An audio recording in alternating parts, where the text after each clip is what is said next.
Gold trusted gold buyers తాకట్టులో ఉన్న బంగారాన్ని విడిపించి ఈ రోజు ఉన్న మార్కెట్ ధరకే కొనబడును. మరిన్ని వివరాలకు సంప్రదించండి 7771077720. Welcome to RTV. నేను మీ గయాజ్ని.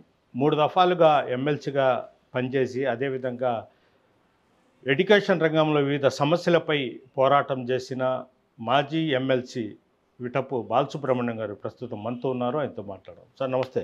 నమస్కారం అండి. సార్ ఎలా ఉన్నారు సార్? బాగున్నామండి. సార్ ప్రధానంగా అంటే మీరు 3 దఫాలుగా ఎమ్మెల్సీగా పనిచేశారు, మళ్ళీ పోటీకి విరమించుకున్నారు. అంటే మీరు వద్దనుకున్నారా లేదంటే పార్టీ నిర్ణయం మేరకు మీరు? లేదండి, నేను వరుసగా 16 ఏళ్ళు ఎమ్మెల్సీగా ఉన్నాను. 73 ఏళ్ల వయసు వచ్చింది.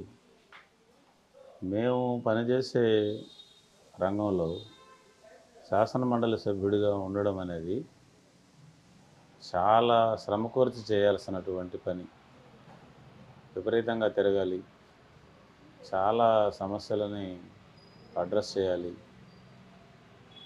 చదవాలి, తిరిగి అందరికీ చెప్పాలి. ఇది కొంచెం లెబోరస్ జాబ్, ఒక మాటలో చెప్పాలి. అవును. అందువల్ల నేనే ఇక ఇది చేయలేము అని మానుకున్నాను. 73 ఏళ్ళు అయిన తర్వాత మళ్ళీ పోటీ చేసి మళ్ళీ గెలవడం అంటే ఇంకొక 6 ఏళ్ళు పని చేయడం అయితే 79 అవుతుంది. 80 ఏళ్ళ దాకా ఈ పని చేయడం అనేది శక్తికి మించిన పని. అందువల్ల దీంట్లో ఏం రహస్యం లేదు, నేనే మానుకున్నాను. సార్ మీ కుటుంబం నేపథ్యం ఏంటి సార్? ఎక్కడ అసలు మీ ఎడ్యుకేషన్ ఏంటి సార్? మాది ఇక్కడే సంగం దగ్గర ఉండే మావుడూరు, మా సొంత గ్రామం. ఓకే. ప్రస్తుతం అది చేజల్ల మండలంలో చిన్న ఊరు అది. మా నాన్న చాలా నిరుపేద రైతు కింద లెక్క, అక్కడ పురోహితుడు కూడా. అయితే ఆయన స్వాతంత్ర పోరాటంలో పాల్గొన్నాడు. చివరి దాకా గాంధేయవాదిగా జీవితం గడిపాడు. అన్నిటికంటే ముఖ్యంగా అక్కడ పెన్నా పేరంబోకు భూమి సుమారు 1200 ఎకరాలు ఉంది. ఆ భూమిని పేదలకి పంచాలి అని ఆయన తీవ్రమైన స్ట్రగుల్ చేశాడు. అక్కడ లేబర్ సంఘం పెట్టి దాని లీడర్గా ఉండి కేసులు ఎదుర్కోవడం, అజ్ఞాతవాసంలోకి పోవాల్సిన పరిస్థితి రావటం, ఇళ్ల మీద దాడులు చేయించుకోవటం, ఇవన్నీ జరిగాయి. ఆ స్ట్రగుల్ని ఆయన చాలా తీవ్రంగా చేశాడు. దాదాపు అది 11 ఏళ్ల పాటు నడిచింది ఆ పోరాటం. ఎస్ఆర్ శంకరన్న గారు జిల్లా కలెక్టర్గా వచ్చినప్పుడు ఆయన దృష్టికి దీన్ని తీసుకెళ్తే ఆయన నేరుగా మావుడూరు వచ్చి మొత్తం చూసి ఆ భూముల్ని పంచాడు. ఇలాంటి నేపథ్యం ఉంది. మీ కుటుంబం కొద్దిగా ఒక రకంగా చూసుకుంటే చిన్న చితక ఉద్యమాల నుంచే చిన్న చితకైంది. ఆ రోజుకి చాలా పెద్ద విషయం. 1967లో హరిజన డే అని సంజీవయ్య గారు ముఖ్యమంత్రిగా ఉండగా ప్రకటించారు. దేవాలయాల్లోకి హరిజనులను ప్రవేశం చేయించాలని చెప్పి ఒక పూజారిగా, ఆ దేవాలయం పూజారిగా మా నాన్న ఊళ్ళో ఉన్న హరిజనులందరినీ సమీకరించి దేవాలయంలోకి ప్రవేశింపజేశాడు. ఆ పురోహితుడిగా కొంతకాలం ఉద్యోగం కూడా పోయింది. ఇది కూడా జరిగింది. అంతే. అది ఇప్పుడు మామూలుగా సార్, ఇప్పుడు బ్రాహ్మణ సమాజంలో పుట్టి పెరిగి పూజారి గుంటూ మళ్ళీ దళితుల్ని వీళ్ళని తీసుకుని రావడం అంటే వీళ్ళంతా మా సామాజిక వర్గానికి నువ్వు చెడ్డ పేరు తెచ్చి వస్తున్నావని కూడా ఎలియేసిన సందర్భాలు కూడా ఉండేవి కదా. అంతే కదా. మన నేపథ్యం ఏంది, నువ్వు చేసే పని ఏంది అని సహజంగానే వస్తుంది. రెండు ఊళ్ళో ఉండే మూతబొరులతో కూడా ఘర్షణ వస్తుంది. అది కులం నుంచి వచ్చేదే కాదు. అలాగే ఊళ్ళో మంగళులతో సమ్మె చేయించాడు ఆయన. ఇళ్ళకెళ్ళి క్షవరం చేయడం అనేది కరెక్ట్ కాదు, మీరు షాప్ పెట్టండి, వచ్చి అందరూ చేసుకుంటారు అనే దాన్ని కూడా పురమాయింపు చేశాడు. ఇక ఇలాంటి సాంఘిక సంస్కరణ ఉద్యమాలు చేసేవాడు. పాకిస్తాన్కి ఇండియాకి యుద్ధం వచ్చినప్పుడు ఒక పూట భోజనం మానేయమని లాల్ బహదూర్ శాస్త్రి గారు పిలిపించారు. మా ఇంట్లో అందరం ఒక పూట మానేసాం, రాత్రిపూట. చిన్నపిల్లలకు పెట్టారు తప్ప అలా చేసేవాడు. ఆయనకి కొంచెం ఆర్థడాక్స్ కూడా లేదని చెప్పలేను నేను. ప్రతి సంవత్సరము పెద్ద పండుగ రోజు ఈ పిండ ప్రదానాలు చేయటం, ఈ కార్యక్రమం చేసేటప్పుడు లాల్ బహదూర్ శాస్త్రికి, నెహ్రూకి, గాంధీకి కూడా చేసేవాడు. కాటన్ దొరకు కూడా చేసేవాడు. కాటన్ ధర. వీళ్ళందరూ ఋషులు అనేవాడు. ఆ రకమైన బ్రాడ్ అవుట్లుక్తో ఉన్నటువంటి ఒకానొక కుటుంబ నేపథ్యంలో నుంచి పెరిగే అవకాశం వచ్చింది నాకు. బహుశా నేను అనుకుంటా, నేను ఈ రూపంలో పరిణామం చెందడానికి అన్నిటికంటే ప్రధానమైనటువంటి అంశం అదేనని నేను అనుకుంటున్నాను. Okay okay. ఏర్పేడు శ్రీ వ్యాసాశ్రమంలో సంస్కృతం, తెలుగు ప్రధానంగా ఉండే హై స్కూల్లో చదువుకున్నాను. మళ్ళీ ఆ బ్యాక్గ్రౌండ్ అది. కానీ అక్కడ ఉన్న మలయాళ స్వాముల వారు సర్వమానవ సమానత్వం, సర్వధర్మ సమానత్వం అనే దాన్ని ప్రతిపాదించే శూద్రాశ్రమంగా దాన్ని ప్రారంభించారు. శూద్రులకి అక్కడ వేద అధ్యయన అవకాశం కల్పించాడు. అది కూడా నన్ను ప్రభావితం చేస్తుంది అనేది వాస్తవం. మూడవది, వీటన్నిటితో పాటు నేను చాలా సీరియస్ రీడర్ని. బాగా విపరీతంగా పుస్తకాలు చదువుతాను. ఒక క్రమంలో నేను చదువుతూ ఉండే సందర్భంలోనే సాహిత్యం ద్వారా, మరీ ముఖ్యంగా హిందీ సాహిత్యాన్ని కూడా అనుకోవాలి నేను. ఈ సాహిత్యం ద్వారా నాకు అభ్యుదయ భావాలు, వామపక్ష భావాలు, ఆ తర్వాత కమ్యూనిస్టు పార్టీల వైపుకి ప్రయాణం చేసే ఒక నేపథ్యాన్ని కలిగించి, ఏ పార్టీతో నిమిత్తం లేకుండా నాకు నేను చదువుకోవడం ద్వారా కమ్యూనిస్టు భావాలను సంపాదించుకున్నాను. ఆ రకంగా నా ప్రయాణం సాగింది. ఆ తర్వాత ఉపాధ్యాయుడిగా ఉద్యోగంలో చేరాక యూటీఎఫ్లో పనిచేయటం, 1991 ప్రాంతంలో అక్షరాస్యత ఉద్యమం అది జరిగినప్పుడు జన విజ్ఞాన వేదికలో ఉంటూ అందులో పాల్గొనడం, 2 మధ్యతరగతి ఆర్గనైజేషన్లని, యూటీఎఫ్ని, జన విజ్ఞాన వేదికని కూడా కింద నుంచి పైదాకా నిర్మించడంలో నేను కూడా ఒక పాత్ర పోషించాను. స్టేట్ లెవెల్ నుంచి ఆల్ ఇండియా స్థాయి దాకా. యూటీఎఫ్, జన విజ్ఞాన వేదిక. అయితే జన విజ్ఞాన వేదికలో పూర్తిగా పనిచేయాలని అనుకున్న తర్వాత 1991, 92 ప్రాంతంలో యూటీఎఫ్ నుంచి రిలీవ్ అయ్యాను. కానీ రెగ్యులర్గా వాళ్ళతో సంబంధాలు, వాళ్ళకి కావాల్సిన సమాచారం అందించడం, వాళ్ళ సభల్లో పాల్గొనడం చేసేవాడిని. 2 సంఘాలని నిర్మించడంలో ఒక పాత్ర పోషించడం అనేది సంఘాలకు ఎంత ఉపయోగపడింది అనే దానికన్నా నాకు చాలా ఉపయోగపడింది.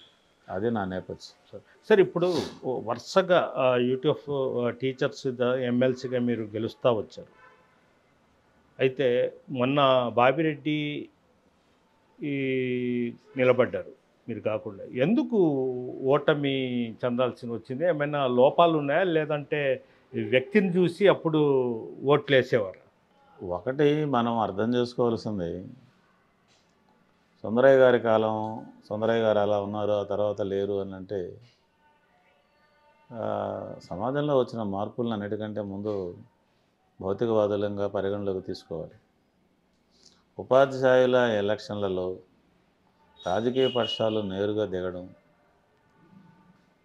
రకరకాలైన అనర్హులను కూడా ఓటర్లుగా చేర్చడం, డబ్బులు పంచడం, నేరుగా రాజకీయ నాయకులు రంగంలోకి దిగి ప్రచారం చేసి ప్రలోభ పెట్టి బెదిరించడం అనేటటువంటిది ఒక మోతాదులో కొద్దిగా ఉన్నట్టు అనిపించినా గతంలో, మొన్న జరిగిన ఎలక్షన్లప్పటికీ అది తీవ్ర స్థాయికి వెళ్ళింది. ఎంత తీవ్ర స్థాయికి వెళ్ళిందని అంటే, అలా ప్రభుత్వ ఉపాధ్యాయులు ఎంతమంది ఓటర్లుగా ఉన్నారో ప్రైవేట్ వాళ్ళు అంతకంటే ఎక్కువ ఓటర్లు అయిపోయారు. ఎప్పుడూ జరగలేదట. ఓటర్ల సంఖ్యలోనే, ఆ కంపోజిషన్లోనే తీవ్రమైన మార్పు వచ్చేసింది. అంటే గతంలో గవర్నమెంట్ స్కూల్ టీచర్సే ఓటు హక్కు ఉండేది, జగన్ ప్రభుత్వం మాత్రమేనా ప్రైవేట్ వాళ్ళు? అది జగన్ ప్రభుత్వం వల్ల రాలేదు. సుప్రీంకోర్టుకు వెళ్ళారు ప్రైవేట్ టీచర్లు, ప్రైవేట్ స్కూళ్ళ యాజమాన్యాలు. వాళ్ళు మీకు కూడా ఓటు రావడం సరైందేనని చెప్పి తీర్పు ఇచ్చారు. ఆ రకంగా ఎలక్షన్ కమిషన్ నిర్ణయం తీసుకున్నది. కానీ ఎలక్షన్ కమిషన్ కొన్ని కఠినమైన నిబంధనలు పెట్టుండింది ఆ నమోదు చేసుకోవడానికి. కానీ మొన్న ఎలక్షన్లకు వచ్చేటప్పటికి ఆ నిబంధనలన్నిటిని కూడా తీసేసి కేవలం మేనేజ్మెంట్ ఈయన ఉపాధ్యాయుడు అని ఒక సర్టిఫికేట్ ఇస్తే డిఓ గారు దాన్ని ఆమోదిస్తే చాలు, ఇక ఏ రకమైనటువంటి రికార్డులని పరిశీలించాల్సిన అవసరం లేదు అనేటట్టుగా ఇచ్చారు. అది దాంతో వ్యవహారం అంతా తారుమారైపోయింది. దాన్ని రాజకీయ నాయకులు, రాజకీయ పార్టీలు చాలా గొప్పగా ఉపయోగించుకొని విపరీతంగా చేర్చడం. ఉదాహరణకి నెల్లూరు జిల్లాలో నెల్లూరు డిఓని ట్రాన్స్ఫర్ చేశారు. వాళ్ళు ఇష్టం వచ్చినట్టు సంతకాలు పెట్టలేదు అని అంటే ఇక్కడ ట్రాన్స్ఫర్ చేశారు, కడప డిఓని కూడా ట్రాన్స్ఫర్ చేశారు, ఇద్దరిని చేశారు. అట్లా చేయడం అనేటటువంటిది ఇప్పటిదాకా ఇప్పుడు లేనటువంటి విషయం. ప్రధానంగా ఇప్పుడు నాకు ఎన్ని ఓట్లు వచ్చాయో బాబురెడ్డి కూడా అనే ఓట్లు వచ్చాయి, 8,500 ఓట్లు వచ్చాయి.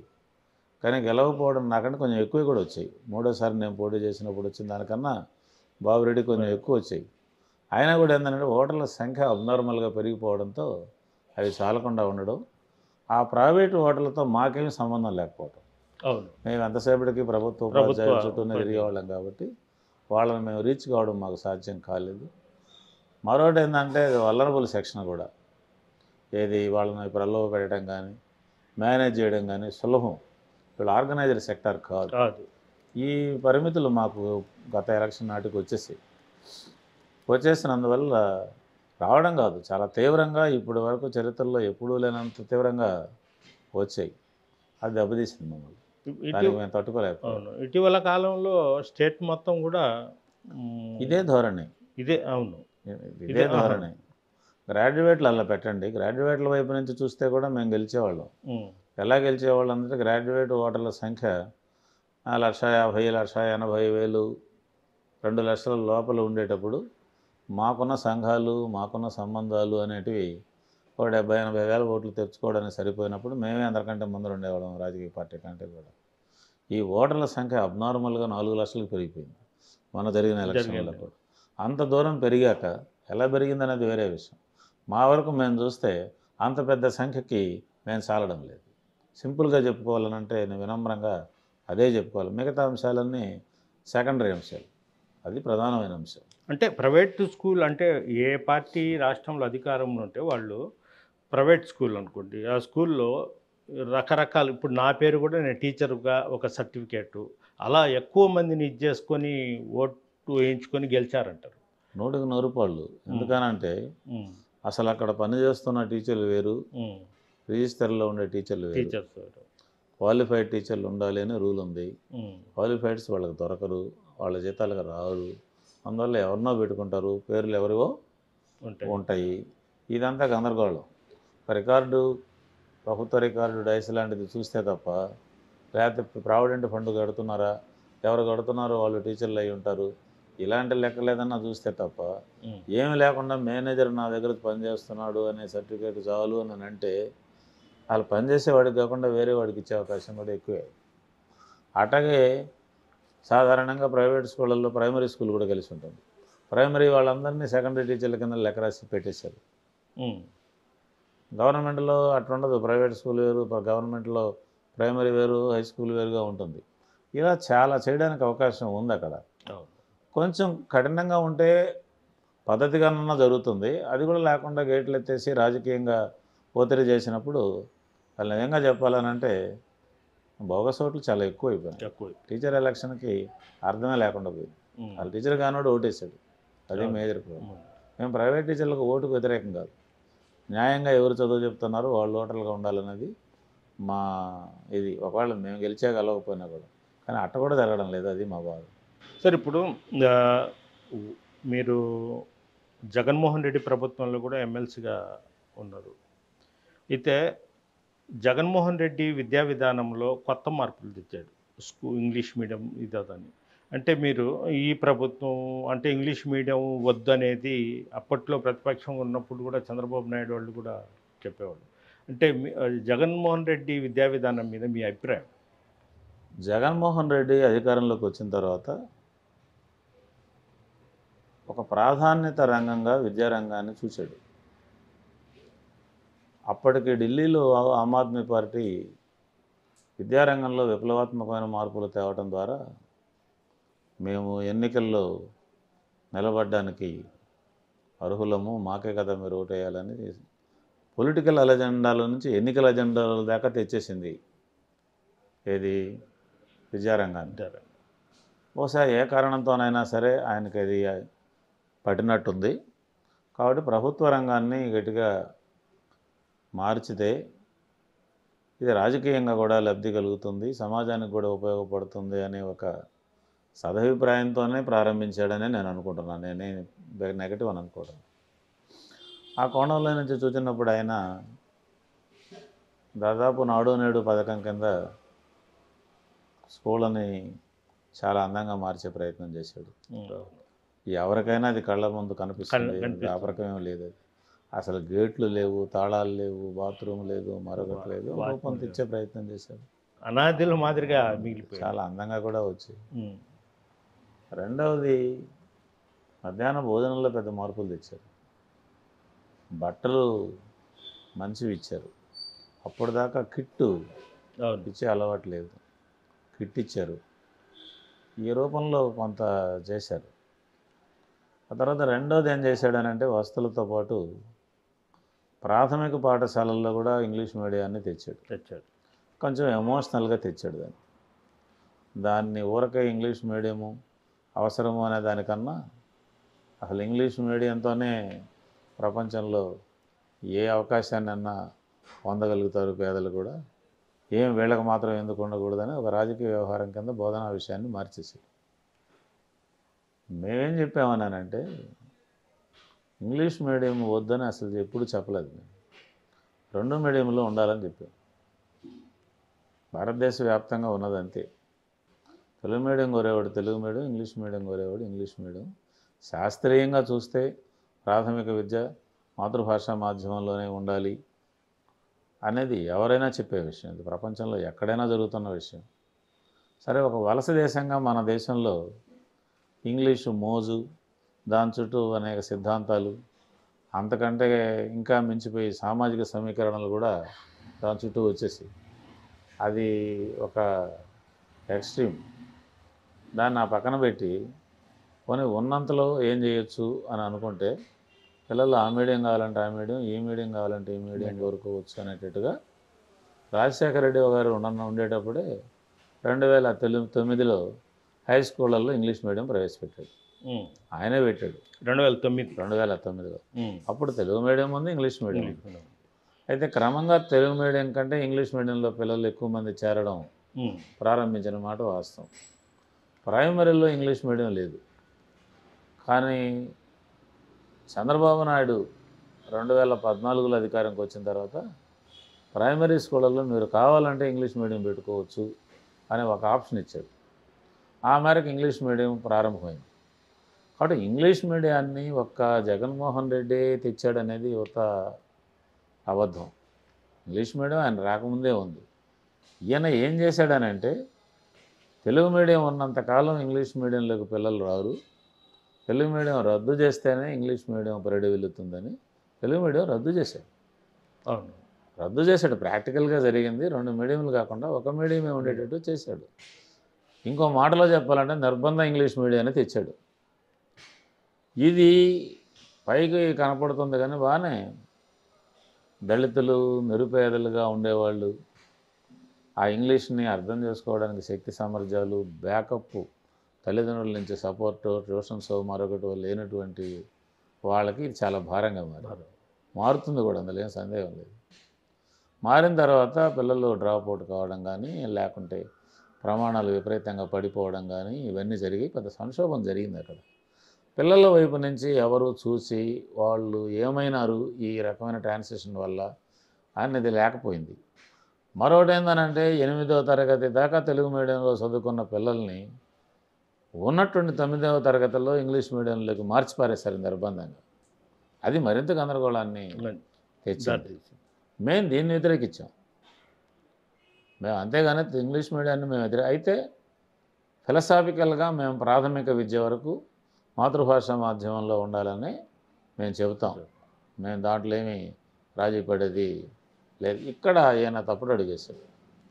రెండవది ఎక్కడ వేసాడని అంటే ఈ ప్రాథమిక పాఠశాలల్లో చదువు సరిగా రావడం లేదని 3-4 తరగతులను అక్కడ నుంచి హై స్కూల్కి తరలించాడు. తరలించేటప్పటికి ఏమైందనంటే ప్రైమరీ స్కూల్ అంటే 1 నుంచి 5 అనే ఒక నిర్వచనం పోయింది. 1, 2 మాత్రమే ఇక్కడ మిగిలాయి. మిగిలేటప్పటికి అది బడిగానే గుర్తింపుకు రాక అది మూతపడే స్థితికి వచ్చింది. వీళ్ళు అక్కడికి పోవడానికి సిద్ధపడక సగం మంది ప్రైవేట్కి వెళ్ళిపోయారు. అక్కడ ఇమడలేక మరీ సమస్య వచ్చింది. ప్రాథమిక పాఠశాల ఒక్కసారి ఒక కుదింపుకు లోనైంది. అది కూడా కరెక్ట్ కాదు. ఆయన ఇంకా అన్ని స్కూళ్ళనే చేయాలని చాలా పెద్ద ప్లాన్ చేశాడు.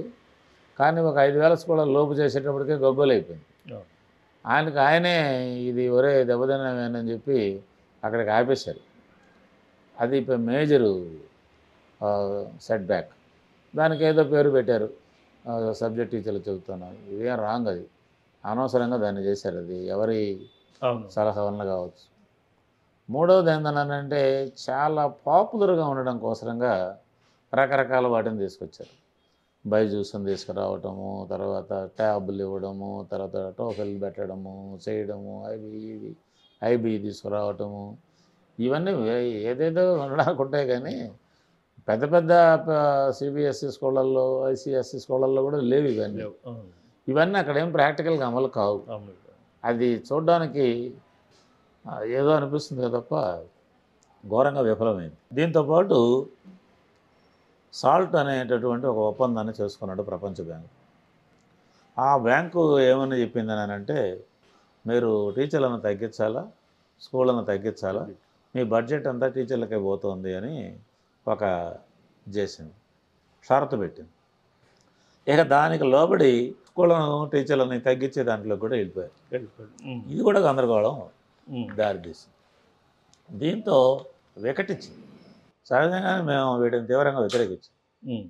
పిల్లలు తగ్గిపోవడాన్ని, ఈ కుదింపుని, ఉపాధ్యాయులను తగ్గించేయడాన్ని, వర్క్లోడ్ పెంచేయడాన్ని, వీటిని తీవ్రంగా మేము వ్యతిరేకించిన మాట వాస్తవం.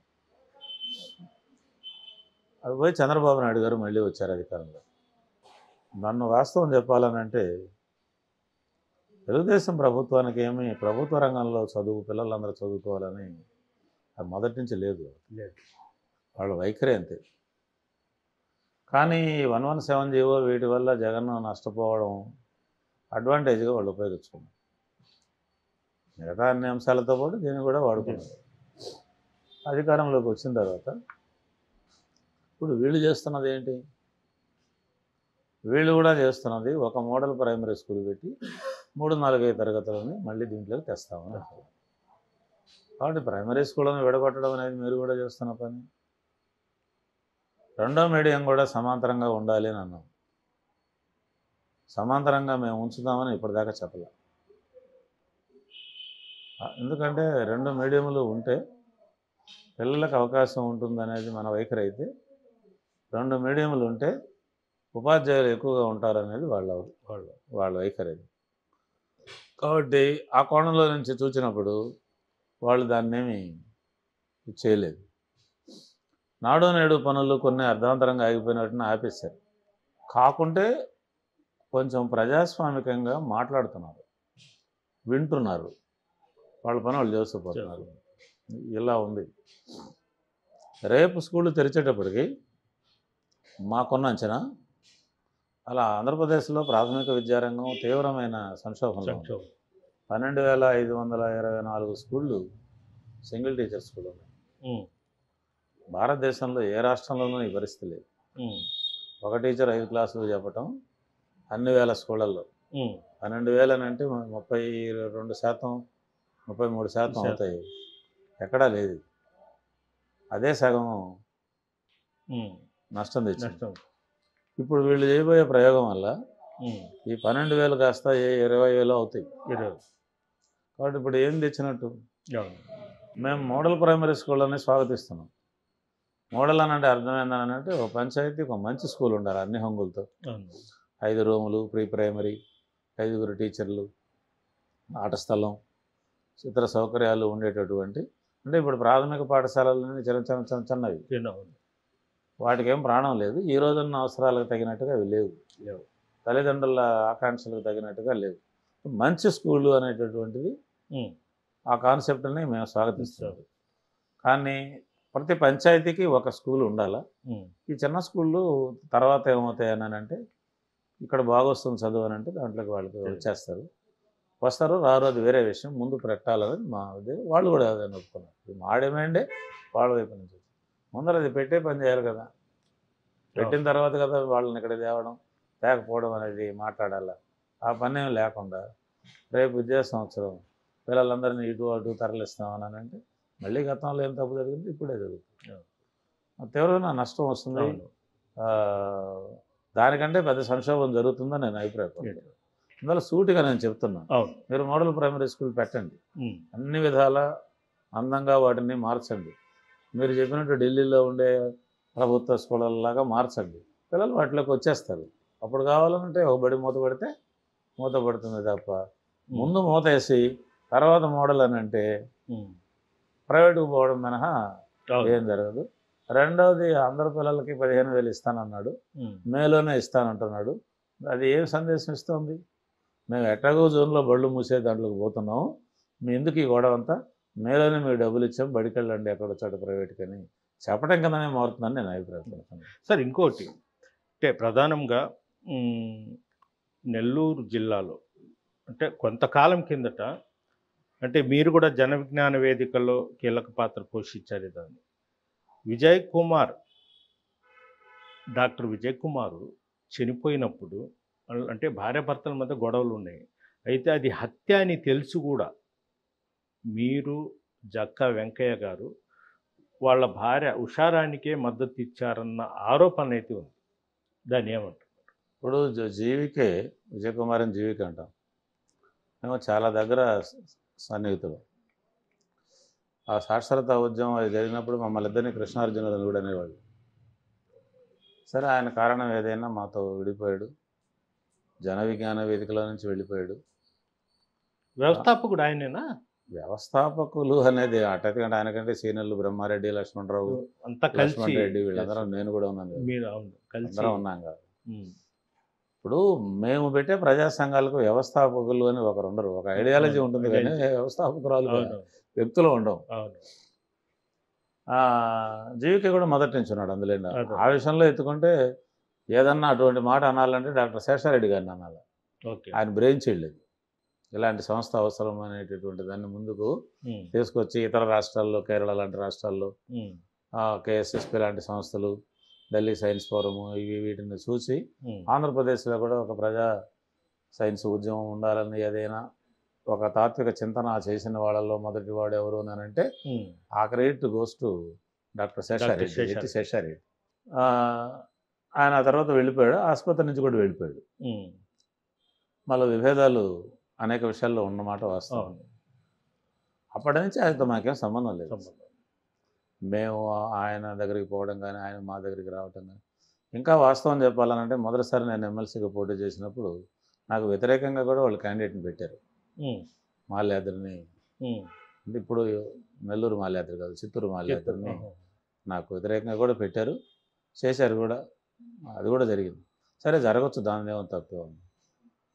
వాళ్ళకి మాకు అసలు నాకైతే పర్సనల్గా దాదాపు సంబంధాలు ఏమీ లేవు. వాళ్ళు అక్కడ ఏం జరుగుతుందో ఏంటని వాళ్ళు విడిపోయారు, గొడవలు పడ్డారు, వాడితో కూడా మాకేమీ తెలియలేదు. మన ఫైన్ మార్నింగ్ నేను ఏదో వేరే కమిటీలో తిరుగుతూ ఉండేటప్పుడు ఫోన్ వచ్చింది, జీవికే చనిపోయినాడు. నేను కూడా వచ్చాను వాళ్ళ ఇంటికి, విచారించాను. అక్కడ వాళ్ళ భార్య మిగతా వాళ్ళందరూ మహా ఆవేశంగా నటిస్తున్నారు. ఇదంతా జరుగుతూ ఉంది. నా వరకు నేను మామూలుగా జనరల్గా హార్ట్ స్ట్రోక్ అని అనుకుంటున్నారు మీరు కూడా. జనరల్ అసలుకి ఆ ఊహ కూడా రాలేదు. ఆయన్ని హత్య చేస్తారు, అందులో భార్య హత్య చేస్తుంది, కొడుకే హత్య చేస్తాడు అనే దాన్ని నేనే కాదు 99% మందికి ఊహ కూడా అందదు కదా. అది అట్లా జరుగుతుందని ఎందుకు అనుకుంటారు? అట్లా అందులో సహజంగానే చనిపోయాడు అని అనుకున్నాను. సరే, అక్కడ ఏం వచ్చిందని అంటే ఆయన్ని పోస్ట్ మార్టం చేయండి అనే డిమాండ్ వచ్చింది. వచ్చినప్పుడు అక్కడ ఒక డిఎస్పీ గారు ఉండేవాడు. నేను పోయినప్పుడు ఆయన నా దగ్గరికి వచ్చాడు. సార్, ఇలా అడుగుతున్నారు సార్, ఇది పోస్ట్ మార్టం అని అడిగితే వాళ్ళ నాన్నగారు వాళ్ళంతా వాళ్ళ అమ్మ అందరూ ఉన్నారు అక్కడ. నా డిఎస్పీని తీసుకొని నేనే పోయినా వాళ్ళ దగ్గరికి. నాకు తెలుసు వాళ్ళ నాన్నగారు నాకు చాలా కాలువాయిలో టీచర్గా ఉండేవాడు. నేను అక్కడ యూటీఎఫ్లో నాయకుడిగా మొదటి నుంచి ఉండేవాడు. నాది కూడా కుల్లూరులోనే నేను చాలా రోజులు పనిచేస్తాను. వాళ్ళని అడిగాను నేను. చాలామంది అంతా కూర్చున్నారు.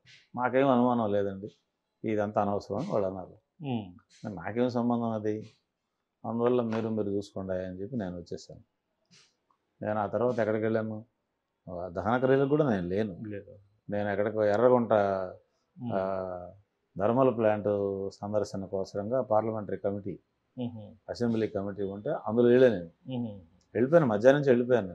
నాకు అది గొడవే తెలియదు. కాబట్టి ఆయన హత్య చేసి ఉంటారు అనేది ఏ సూచన మాత్రంగానైనా మాకు తెలిసిగానే ఉంటే, మరి ముఖ్యంగా నా వరకు నేను మాట్లాడతాను, మిగతా విషయం ఒప్పుకునే సమస్య లేదు. ఒక్క విజయ్ కుమార్ ఏంది సాధారణమైన వ్యక్తి విషయంలో కూడా ఒప్పుకునేది లేదు. అంత అన్యాయం జరిగితే ఒప్పుకోవడానికి అంత హీనస్థితిలో మేము లేవు. మాకేమో ఆ చరిత్ర లేదు, అవసరం కూడా ఏం లేదు దాంట్లో. వాళ్ళు చంపుకున్నారు, ఆయన చనిపోయినాడు, దానికి అభిపెట్టాల్సిన అవసరం మధ్యలో మాకేం వచ్చింది, ఏమైనా చంపుకుంటే కదా రావాల్సింది. అందువల్ల ఇది 100కి 100 అవాస్తవం. అయితే నేను అక్కడ ఉండగా నాకు డిఎస్పీ గారు ఫోన్ చేశారు. ఇప్పుడు మొదట మీకే చెప్తున్నాను, సార్ ఇది హత్య సార్ అన్నారు. అప్పుడు సాయంత్రం 4 గంటలు 5 గంటల ప్రాంతంలో నేను ఉన్నప్పుడు అంటే నేను వెంటనే చెప్పాను, ముందు వాళ్ళని బొక్కలేండి, నిర్దాక్షిణ్యంగా వ్యవహరించండి అని చెప్పి నేను చెప్పాను. ఇప్పుడు మనం చెప్పినా చెప్పకుండా జరిగిపోతుంది అనుకోండి, వేరే ఆ లైనే తప్ప జీవికే అని హత్య చేస్తే దాన్ని కప్పిపుచ్చావడం అనేది నాకు వినడానికే మీకు అవసరం కూడా లేదు. అవసరమే కాదు, అసలు ఎవరి విషయంలోనూ అట్లా చేసే మనస్తత్వమే నాకు, ఆ బ్యాక్గ్రౌండే లేదు. చాలా విలువలు పాటిస్తూ చాలా వ్యవహారాలు మాట్లాడేవాళ్ళము. ఇలాంటి కుట్రపూరితమైన రాజకీయాలు చేయాల్సినంత దౌర్భాగ్యం అనేది నాకైతే లేదు.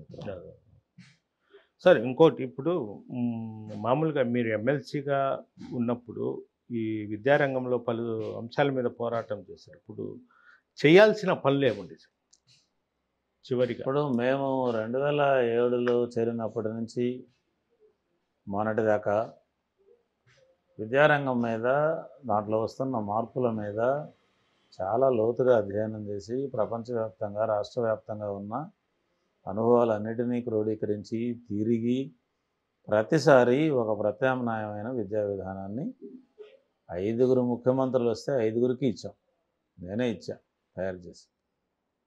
కాబట్టి మా కన్సర్న్ ఎడ్యుకేషన్, ప్రభుత్వ విద్య, నాణ్యమైన విద్య, అందరికీ సమానమైన విద్య అనేటటువంటిది మా అజెండాలో అన్నిటికంటే నెంబర్ 1 అజెండా. మిగతావనే తర్వాత. ఈ విషయంలో పిల్లల పక్షాన మేము ఆలోచిస్తాం. మేము ఉపాధ్యాయుల నుంచి వచ్చి ఉండొచ్చు. నా వరకు నా నేపథ్యం అసలు పిల్లలది. నేను జనవిజ్ఞానిక నేపథ్యంలో వచ్చి ఏ యాంగిల్ అయినా పిల్లలకు న్యాయమా అన్యాయమా నష్టమా లాభమా అనేటటువంటి తప్ప టీచర్లకు ఏం ప్రయోజనం అనే వైపు రెండవదిగానే చూసాం మేము. అందులో తీవ్రమైన పోరాటాలు చేసాం. ఇంగ్లీష్ మీడియం పెట్టినప్పుడు తెలుగు మీడియంతో పాటు ఇంగ్లీష్ మీడియం ఎలా ఉండాలి, ఏమిటి, ఆ టెక్స్ట్ బుక్లు అనేటటువంటి దాని మీద చేసాం. ట్రైబల్ ఏరియాలో ట్రైబల్ లాంగ్వేజ్లో ప్రారంభించి 3వ తరగతి దాకా, తర్వాత తెలుగులోకి ఎట్ట ప్రవేశింపజేయాలనే ప్రాజెక్టుకి నేను అసలుకి ఒక రకంగా సూత్రధారిని. ఆ పని ఒకరోజు చేయించాం. ఇవన్నీ చేసాం. ఎమ్మెల్సీ కాకముందు కూడా నేను చాలా పెద్ద ఎత్తున ప్రభుత్వంతో కలిసి కలవక పనిచేశాను. నేను బీహార్ ప్రభుత్వానికి సలహాదారుగా కూడా ఉన్నాను నేను, ఇది ఎమ్మెల్సీ కాకముందు. ఇలాంటివన్నీ మేము చేసాం. కానీ ఏంటనంటే సూటిగా చెప్పుకోవాలనంటే ఆంధ్రప్రదేశ్లో వచ్చిన ఏ రాజకీయ పార్టీకి కూడా ఒక కామన్ స్కూలు పెట్టి పిల్లలందరికీ ఒకే చోట నాణ్యమైన సమానమైన చదువు ఇవ్వాలి, ఇది ఒక విలువ. ఆధునిక ప్రజాస్వామిక సమాజంలో పిల్లలకు అన్నీ మనం సమానంగా ఇవ్వలేకపోయినా చదువునైనా సమానంగా ఇవ్వడం అనేది ఒక డెమోక్రటిక్ వాల్యూ, ఒక సోషల్ జస్టిస్కి సంబంధించిన విషయము అనేటటువంటి తాత్విక అంగీకారం లేదు. సూటిగా నేను చెప్పాలంటే, నీకు అమెరికాలో కామన్ స్కూల్ ఉంది, జపాన్లో కామన్ స్కూల్ ఉంది, సరే చైనా వాళ్ళలో ఉండడం ఆశ్చర్యకరం కాదు, శ్రీలంకలో ఉంది, పక్క ఇండియాలో తప్ప పిల్లలందరూ ఒక చోట కాకుండా డబ్బు ఉండేవాడు ఆ డబ్బుకు తగిన బడిలో చదువుకోవడం అనేటటువంటిది ఎక్కడా లేదు. అందువల్ల అది మనం దారి తప్పాం. మేము దానికోసం ఎంతో ఆరాటపడ్డాం. కానీ రాజకీయంగా ఆ రకమైనటువంటి వైఖరి లేనందువల్ల ఏదో చిన్న చిన్న వెసులుబాట్లు వస్తే రావచ్చు, కానీ మౌలికమైనటువంటి మార్పు ఏమీ రాలేదు. మేము కేరళ చూసాం, తమిళనాడు చూస్తున్నాం, హిమాచల్ చూస్తున్నాం. ఆధునిక అవసరాలు, ప్రజల ఆకాంక్షలు పెరిగే కొద్దీ దానికి తగినట్టుగా మన పాఠశాలలో మోడర్నైజ్ కావాలి, డెమోక్రటైజ్ కావాలి, మార్పులు దాంట్లోకి రావాలి. దానికోసం పెట్టుబడి పెట్టాలి, దానికి తగినటువంటి మనుషులను పెట్టాలి. అలాంటివన్నీ కావాలి కదా. చదువు అంటే పడిచచ్చేవాళ్ళు ఉన్నారు. మనిషి అతను కానీ, సిసోడియా కానీ, మొన్నటిదాకా ముఖ్యమంత్రిగా ఉన్న అతీషి కానీ, వాళ్ళ ఎడ్యుకేషన్ అంటే పిచ్చి. వాళ్ళకి రాజకీయాల్లోకి వచ్చి చెడిపోయారని నా భయం. అసలు నిజంగా చెప్పాలంటే వాళ్ళ బ్యాక్గ్రౌండ్ అది నాకు తెలుసు. వాళ్ళిద్దరు మరీ ముఖ్యంగా అతీషి పిచ్చి. ఆమెకు పిల్లలు అంటే చదువు అంటే ఆ రంగంలో నుంచి వచ్చింది ఆమె. అలాంటి వాళ్ళని పెట్టినారు కాబట్టి ఎడ్యుకేషన్ గురించి వాళ్ళు ఆ మాత్రం మాట్లాడగలిగారు. మీకు ఆ కోణం లేదు కదా. అందువల్ల మిత్రమా, ఏం జరిగింది ఏం జరగలేదని వేరే చేసుకోవడంలో మేము తాపత్రయపడినంత మాత్రం. రెండో పాయింట్ ఏంటంటే, పొలిటికల్ అజెండాలోకి ఎడ్యుకేషన్ ఈ రోజుకి కూడా భారతదేశంలో రాలేదు, ఆంధ్రదేశంలో రాలేదు. ఏ పార్టీ మేము అధికారంలోకి వస్తే ఇలాంటి స్కూళ్ళు పెడతాం, ఇలాంటి చదువులు చెప్తాం అని చెప్పి ఓట్లు వేయించుకోవడం అనేటటువంటిది మనం చూడలేదు. అన్నిటికంటే బాధాకరణం ఏంటంటే, సోషల్ అజెండాలోకి కూడా రాలేదు. మా ఊరికి మంచి బడి కావాలి, మా పిల్లలందరూ ఒకే చోట చదువుకోవాలి, మేము ఎందుకు ప్రైవేట్ బడిలో ఎంత డబ్బు ఖర్చు పెట్టాలి, మా పిల్లల్ని ప్రేమగా చూసుకోవాలి, ఇది కదా అన్నిటికంటే ముఖ్యమైనది అని అడిగేటటువంటి సామాజిక ధోరణి కూడా ఏమీ లేదు. ఊరిలో బడి కావాలన్నా, శ్మశానానికి కాంపౌండ్ కావాలంటే శ్మశానానికి కాంపౌండ్ అడుగుతారు, కానీ బడి కాంపౌండ్ అడగరు. ఇది ఎందుకని అని అంటారా? వస్తే మన సంస్కృతిలోనే, ఇది ప్రాచీన సంస్కృతిలో నుంచే చాలామందికి చదువు అక్కర్లేదు, కొద్దిమందికి ఉంటే చాలు అని మనం అనుకొని ఉన్నాం. కాబట్టి పాపం కింద జనం కూడా మాకు చదువు కావాలని గవర్నమెంట్ని డిమాండ్ చేసే స్థితిలో వాళ్ళు లేకపోయిండొచ్చు. వెనకబడుతున్న కారణం కావచ్చు. సో మా గొంతు చాలా బలహీనం కాకుండా మేమేంటంటే ముందు నిలబడి ఒక ఆల్టర్నేటివ్ని దీని చుట్టూ బిల్డప్ చేసేదానికి మా తంటాలు మేము పడ్డాం. ఇప్పటికి కూడా జరగాల్సింది ఏంటంటే, ఆధునికంగా మన పాఠశాలల్ని మార్చాలి. తల్లిదండ్రుల ఆకాంక్షలకి, ప్రపంచంలో ఈ రోజున్న పరిస్థితులకి తగినట్టుగా పెద్ద ఎత్తున ఇవి మోడర్నైజ్ అయిపోవాలి. ఆ పని చేయాలనంటే ఒక రాజకీయపరమైన, విధానపరమైన నిర్ణయం ఉండాలి, చిత్తశుద్ధి ఉండాలి. అప్పుడు మాత్రమే ఇది జరుగుతుంది. అంతవరకు మనం కొట్లాడుతూ ఉండడం, ఎంతో కొంతమందిని కూడగట్టుకుంటూ ఉండడం, ఒక ఆలోచనగా దీన్ని ముందుకు తీసుకుపోవడం అనేటటువంటి పనే తప్ప, ఇంకా నన్ను బాధాకరంగా చెప్పాలనంటే కొన్ని సందర్భాల్లో అనిపిస్తుంది ఒక లూజింగ్ బ్యాటిల్లే తప్ప ఏమి కాదేమో అనేది కూడా అనిపిస్తుంది. అయినా తుదికంట పోరాడాలి, పోరాడుతూనే మరణించాలి. పోరాడకపోతే అర్థం లేదనే పద్ధతిలో ఉన్నాం. కాబట్టి ఆ కోణంలోంచి నేను చూస్తున్నాను. నాకు ఆ విషయంలో ఆవేదనగానే ఉంది. అంతేకాదు, మీరు ఇందాక మాటకి కూడా ఒక యాడింగ్, 2023 వచ్చేటప్పటికి ఈ విద్యా విధానం మరీ దెబ్బతినిపోయేటప్పటికి ఈ శాసనమండలి సభ్యుడిగా కూడా మనం చేసింది ఏముంది ఈ రంగంలో, మన వల్ల ఏం తెగింది లేదు, తెల్లారింది లేదనే నిరాశ కూడా నాలో వచ్చిన మాట వాస్తవం. వచ్చి ఆ రంగం మీద కూడా పోయే కొంది ఒక నిరాశ, ఏవగింపు అనేది కూడా నాకు 3వ టర్మ్లో, నేను రియల్గా చెప్పాలంటే 3వ టర్మ్లోనే నేను మానుకొని ఉండాల్సిందని నా అభిప్రాయం. Okay sir, thank you. మరిన్ని వీడియోస్ కోసం ఛానల్ ని సబ్స్క్రైబ్ చేయండి. లేటెస్ట్ అప్డేట్స్ కోసం వాట్సాప్ ఛానల్ ని ఫాలో అవ్వండి. అండ్ లింక్ డిస్క్రిప్షన్ లో ఉంది.